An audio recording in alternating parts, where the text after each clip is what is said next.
What we've got here is evidence that animals are being struck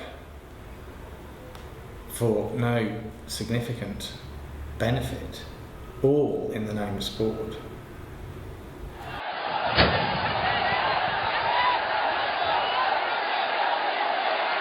Yeah, the paper started with a phone call from Paul asking me whether I was interested in getting involved, and he said that the RSPCA would like to undertake some research.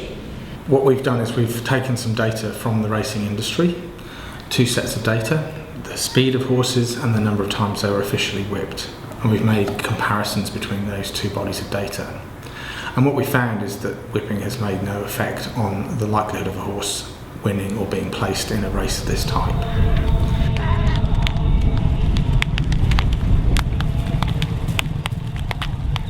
What we wanted to do was ask a simple question. What happens when to running speed during typical races? How often are horses whipped in different sections of the races? And is there any influence of whipping on the outcome of the race, i.e. running first, second or third? So we ended up with results in 48 horses in 5 races. The first important finding was that when we compared the sectional time for the 600 to the 400 with sectional times between the 400 and the 200 and the 200 to the 0, the finish, horses on average ran fastest in the 600 to the 400. No horses were whipped in that section.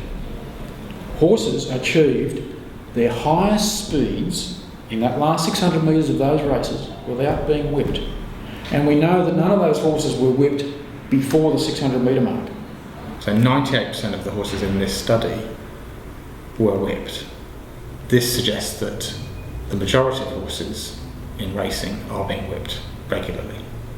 So what we have are horses being whipped in that last section in the face of muscle fatigue. The definition of fatigue is that a horse or an animal of any kind cannot further increase output despite any further increase of input. There's an increase of input from whipping. The horses are fatigued because they're slowing down. The way that a top performance horse works is that it's been bred and prepared to give of its best. Add to that excellent horsemanship and you get a winning combination. That's all you need. You need great genetics, great preparation and great horsemanship.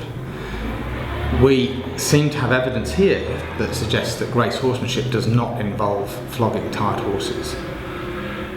The reasons for whip use have traditionally been this need to ride the horse out and the suggestion that you can steer a horse with the whip. Many horse riders would dispute that. It's interesting to ask the question who would oppose a ban on whipping tired horses. I don't know who could be proud of taking that position. Eventually there will be a ban on the whip in racing. That's my conviction, because we're always moving forward with animal welfare.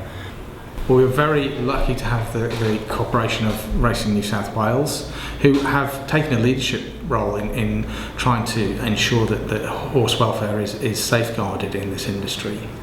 And I think this study will get people to realise that the futility of whipping tired horses.